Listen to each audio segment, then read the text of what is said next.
University, D Shin. Why did I leave the business? The game. You know, Pimpin. Hey, by the way, as my boy Trevon said, this is what you cornballs be looking like in the vehicle. With the windows up and shit. It's looking goofy as hell. Take that shit off, man. A lot of you dudes might be thinking, oh, that's tight. He got girls working for him. That's so cool. That's awesome. Nah, this shit is trash, man. It's a trash-ass business. I was a trash-ass individual. And it's wrong, man. It's disrespectful, demeaning, demoralizing, it's detrimental. It's just garbage, man. And I was a garbage individual I was wrong. Period. Even till this day, when I go about my business and, you know, I'm having a good time, and I would get these flashbacks in the past, and this is a feeling I hate so much, and it's hard to explain. It's like this feeling of guilt mixed with shame. You know, it's like embedded deep inside, like my chest area right here. It's like this heavy pressure, and I gotta just take a deep breath and kind of distract myself to try to forget about it. But I just hate that feeling. And it's a feeling that probably gonna be with me for the rest of my life. So something like this shit is nothing to glorify. Nothing at all. Come on, think about it. You gotta understand. I'm here trying to manipulate and psychologically effing up a girl's head, getting her to believe that it's cool to sell her coochie, which is a very sacred thing in life. The coochie is very powerful. It's where babies come from. It's very sacred. It's very special. And basically, for me to be able to manipulate her, baby girl, hey, we got to work this. We got to see what we can do. We got to do big things. You know I love you, right? You know we got each other. We got to make moves. We got to come up. We got to do this for each other. For me to be able to manipulate and finesse a girl like that, that's just wrong, man. And I was wrong. I'm wrong. And I was bad. At one point, I had 11 females working for me. On the blade, in and out the telly, in and out people's cribs, house parties, you know, shit like that.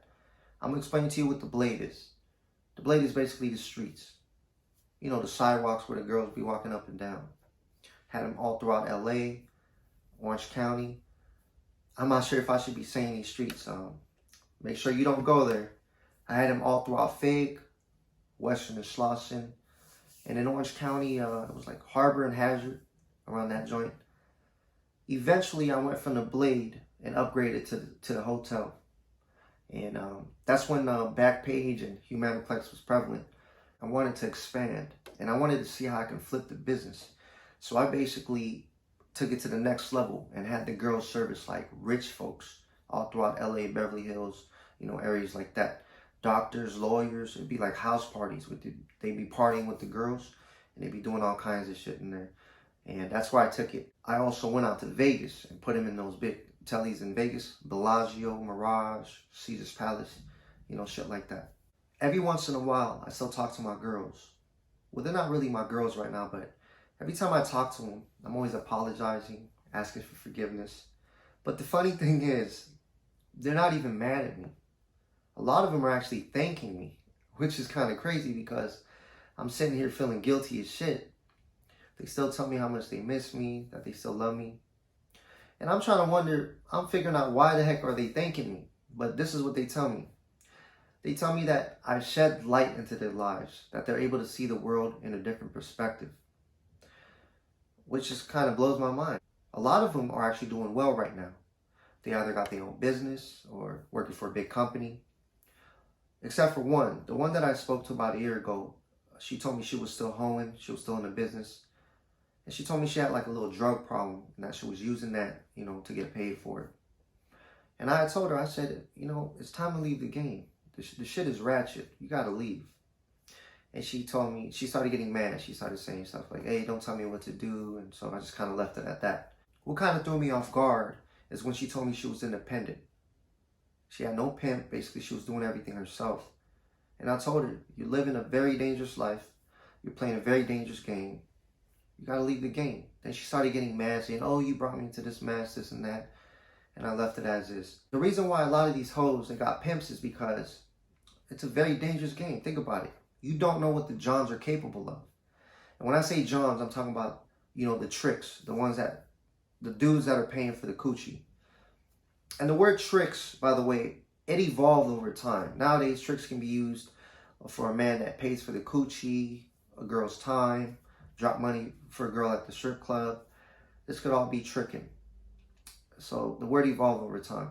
And this leads me to the reason why I left the game. I left the game, as funny as this may sound, I left the game because of... So y'all out here sipping bubbly, huh? Well, I'm sipping bubbly too. Bubbly sparkling water. I see a lot of you drinking like this. Y'all classy, savage, ratchet, bougie, classy. Come on, man, quit that shit. Just drink it regular. As funny as this may sound, I actually left the game because of a movie. It was a Netflix special at that time, and I don't know why I was suggested it, but it was a Korean movie called The Chaser. It's the front cover has a guy with his hand over his face like that. And because it being a Korean movie, and I'm Korean, I was like, oh shit, man, let me take a look at this. Now, mind you, Korea is very small, so I thought the production was gonna be garbage. I was like, this shit finna be trash. But I watched it anyways. And surprisingly, this shit was very good. The movie was about a Korean pimp. He was sending his girls out to the telly, to the people's cribs and whatnot. And they started disappearing one at a time. They started coming up missing. And I thought it was a pimp movie, so I'm thinking, oh, the girls just chose up, meaning they went to another pimp. And that's what they also depict in the movie. Like the actor, which is the pimp, thought that the girls were leaving to a new pimp. So the dude is like, yo, I'm gonna find this guy, this and that. But actually, the John was killing them. The Johns, when the girls would go to the tellies, he would trap them and murk them. So after watching that movie, I was kind of shook. I was like, damn, could this shit actually be happening out here? So I had called one of my homies. He was also in the game. And I was like, hey, dude, man, I seen this Korean flick. This shit was crazy, dude. The girls started coming up missing, this and that. And he goes, hey, dude, I got to tell you something. He told me about a person that he knew, friend of a friend's friend, knew of a person, knew of a pimp, that actually one of his girls came out the telly in a body bag, blood all over the place, police cars everywhere, ambulance. They said that the John had murked her. And, when he told me that story, I kind of, took it lightly. I was like, that shit probably would never happen. And just kind of went on with my day. Now, for whatever reason, I'm not sure if it was a sign or whatnot, but a few months later, I had one of my Mexican girls work for me. I had my other girl drop her off at, it was either Anaheim or Southgate, I just can't remember, at a John's apartment. And basically, when they touch down, you're usually supposed to text, checking in with me to make sure that you got there. You're supposed to text me the apartment number or a suite number or something like that. I didn't get a suite number or an apartment number, but I train my girls very well. And most pimps do the same, where they train the girl to be very intelligent, to be very aware and about their money and business, to conduct it very properly and just like be very smart about it. But anyway, I didn't get an apartment complex number or none of that. The weirdest thing was, she did check in. She said, I'm here. But 10 minutes later, I'm getting a call. And usually I don't get calls. Papi, I'm scared. Hey, let me do my regular voice. Papi, I'm scared. He's in the bathroom right now. And he told me he wanted to hang out for an hour. That he just wants to have some fun. There's a gun on the table with like a rock, crystal rock like substance with what'd she say? With a needle next to it. I'm scared. I don't know what to do. And basically I was just like, oh shoot, what the heck? And I just hung up the phone.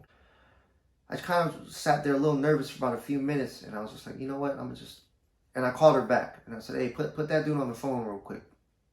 And he answers the phone. It was an essay. He was like, hey, fool, what's up, man? Who is this? And I said, hey, listen, man, I don't want any problems. When you're done handling your business, I would like for you to let her go, or things ain't gonna be pretty. He goes, what do you mean, fool? I just want to have a good time, fool. And he just kept saying like he was gonna have a good time, and I knew he was high because he started stuttering after that. He goes, hey, fool, fool. And all of a sudden he flipped, like something flipped in his head or whatever. He started getting crazy. He's like, you don't know who the F you F or what? You know who I am? You know who this is? And I just basically just hung up the phone. After that, I just kind of took a deep breath and tried to figure out what my next move was. I was like, man, could this be that time where they showed me in the movie? And I just kind of hoped for the best. I kind of prayed like, God, please, man, please. And all of a sudden, 30 minutes later, I get a call. Papi, I'm out. My regular voice. Papi, I'm out. And he gave me money and he gave me these rocks. I said, whew, it's a relief. It's a relief. And we threw the rocks away and we was on our merry way. So after that point, that was the turning point in my life where I actually retired from the business. I can't live to see another day having one of my girls disappear because of me. I can't live with that on my conscience. And I just can't live like that. I can't live with that in my conscience. And it's just a very filthy, dirty business. And that is why I left the game. Anywho, Pimpin University. Oh, by the way, look. Pimpin University t-shirts. DM me if you're trying to cop one. I'll have it in my link soon, and so you can cop it. And I really appreciate y'all watching my videos. If y'all can subscribe and like, I'd really appreciate it. I understand you could have been watching another person's video, but you know you've been here. You know, you're stuck by my side, so I appreciate you. And I really want to see where this YouTube shit takes me. So please subscribe and like. I really appreciate it. Thank you very much. Pimpin University, D Shin, we out.